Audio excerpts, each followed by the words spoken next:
Is-6 ta' Lulju, festa ta' San Tumas Apostlu.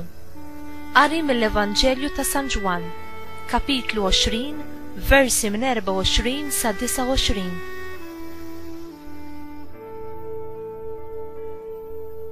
Tumas, wieħed mit-12 jgħidulu t-Tewmi, ma kienx magħhom meta ġie Ġesu. Għalhekk id-dixxipli l-oħra qalulu, rajna l-mulej.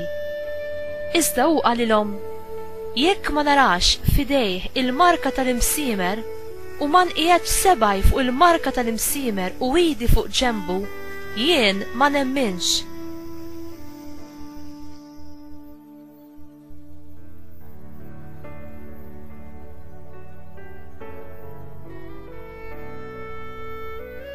Tmien ijiem wara, id-dixxipli reġgħu kienu ġewwa u Tumas magħhom.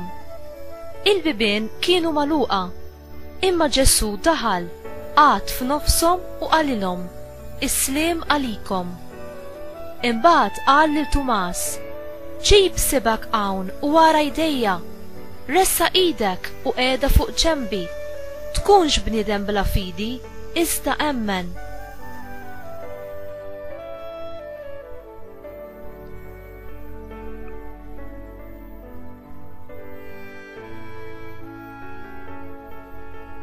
Wieġeb Tumas u qallu, mulej tiegħi u Alla tiegħi. Qallu Ġesu, emmint għax rajtni, ħenjin dawk li ma rawx u emmnu.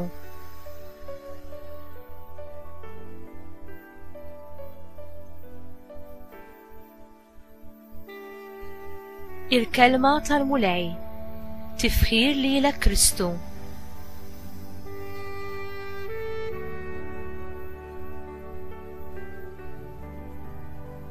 Wara l-mewt ta' Ġesu, Tumas għamel l-iżball li tbiet mill-apostli l-oħra u fittex is-solitudni mill-kumpanija ta' sħabu fil-mumenti ta' kuntrarju li kienu għaddejjin minnu.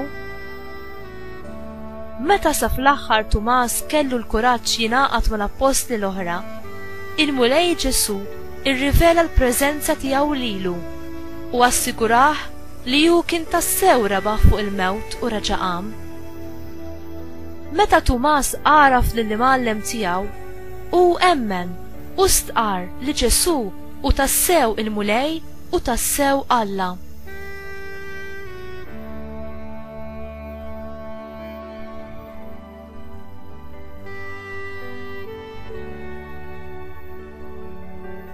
Permezz tad-don tal-fidi, aħna wkoll nistqarru li Ġesu u l-mulej tagħna u Alla tagħna.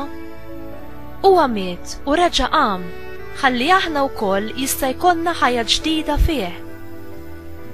Il-mulej joffri lil kull wieħed u waħda minna ħajja ġdida fl-Ispirtu Santu, ħalli aħna insiru nafuh personalment u ngħixu f'din it-triq il-ġdida tal-ħajja bil-qawwa tal-qawmien. Inti temmen fil-kelma ta' Alla u fil-qawwa tal-Ispirtu Santu?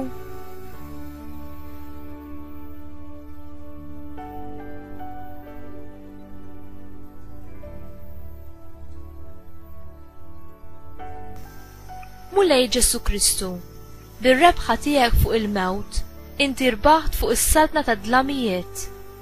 Għenni biex nersa aktar qribek u biex nafda f'kemmtek li tagħti l-ħajja.